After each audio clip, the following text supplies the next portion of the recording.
Ce matin, je suis en manque d'amour. Je veux imaginer une rencontre improbable. Je veux être cernée, prise au piège. Alors je divague dans des amours imaginaires. Je trouve refuge dans un pays où de la distance naîtrait le rapprochement, où de l'éloignement naîtrait l'excitation. Le ralenti universel serait une occasion rêvée de tomber amoureuse.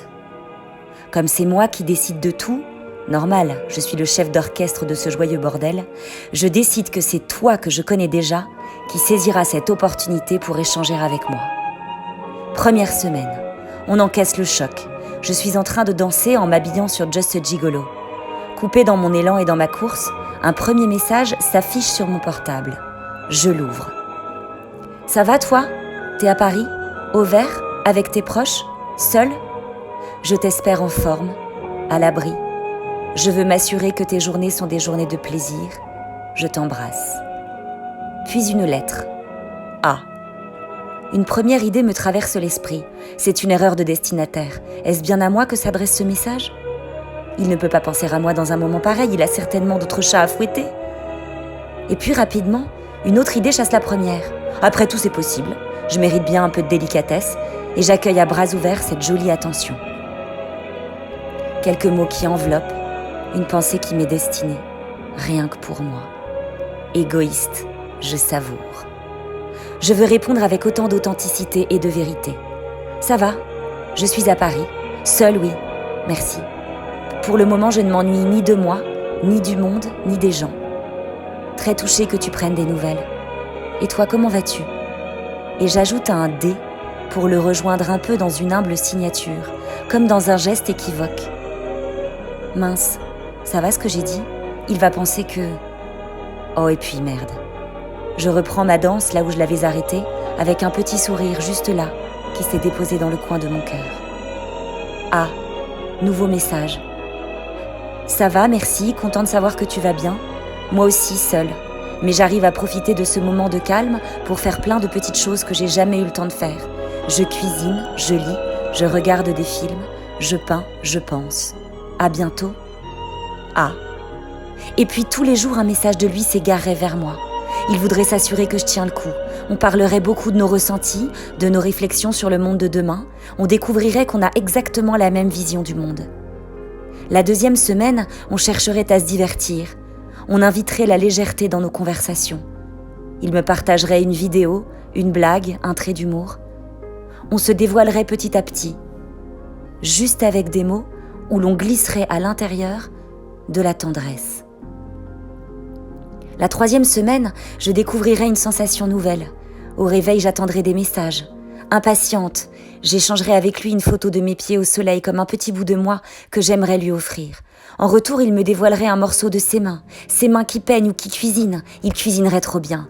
Puis il évoquerait avec moi une recette de cuisine et me mettrait au défi de la réaliser et de la déguster avec lui, le soir même.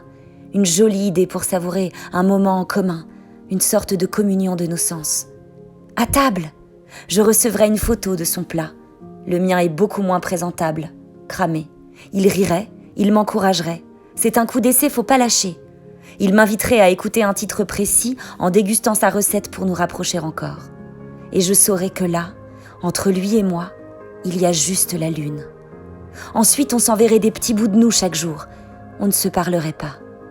La quatrième semaine, mon téléphone sonnerait. Oh, c'est A. Je l'aurais enregistré à A, oui. Mais il m'appelle. Mais décroche. Je suis paralysée. Décroche. Je décroche pas. J'ai un message.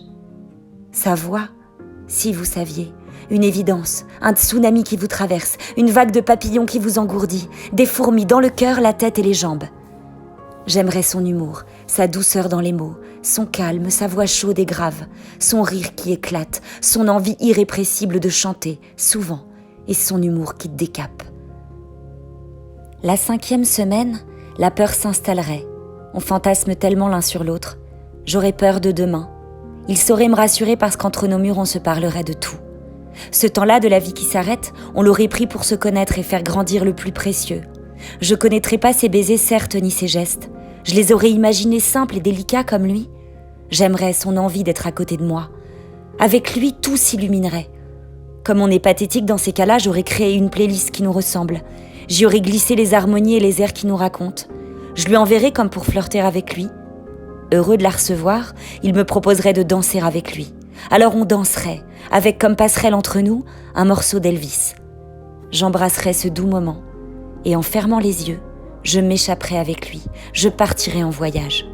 Et là, à cet instant, je tomberais amoureuse.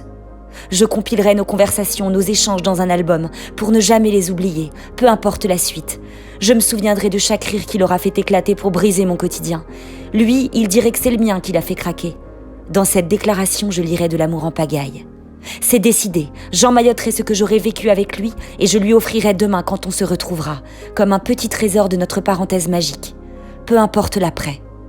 Notre histoire est grandiose, je lui dois bien ça. J'aurais rencontré l'inventeur de l'amour, le super-héros du romantisme.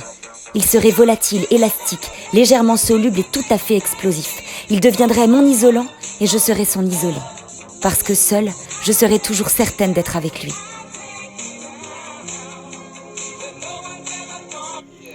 Ça y est, le jour de notre rencontre est venu. Le confinement est levé. Avant de te rejoindre, je me demande si toi aussi t'as peur. Amélie me dit toujours que les garçons font pleurer les filles. Est-ce que tu vas me faire pleurer ? Je serai là assise dans l'ombre. Je t'attendrai. Je te verrai, la démarche assurée, t'avancer vers moi. Au fond, je sais que tu m'aimes un peu et que toi aussi tu flippes. Tu jouerais au cow-boy sûr de lui et je ne t'en voudrais pas, parce que j'ai toujours aimé les cow-boys. Je serai rassurée à la seconde où mon regard plongera dans le tien. Je serai certaine d'être au bon endroit quand un sourire se dessinera sur ton visage magicien et effacera tous mes doutes. Je serai en confiance à la seconde où ta main serrera la mienne. Tu me prendrais dans les bras, je gagnerais des forces. Je serai immédiatement projetée dans notre danse d'hier où Elvis me chantait son fameux Can't Help Loving You. Tu m'aurais bousculée, j'aurais basculé. Je retomberais amoureuse une deuxième fois. Je serais heureuse d'être du bon côté de la vie, rapiécée, rassasiée, accompagnée. On ne se quitterait plus. À chaque fois, je me réjouirais de découvrir à chacun de nos rendez-vous un trésor t'appartenant, un rire, une faussette, un trait d'humour, une ride, un grain de beauté. Puis tu viendrais défroisser mon humeur et froisser mes draps. Je plongerais dans mes journées avec la joie accrochée aux jours qui filent. Tu me protégerais contre la nauséabonde odeur de rien. Toi, le battement, la fièvre, le délice. On ferait crépiter nos cœurs et ce serait tendrement sublime.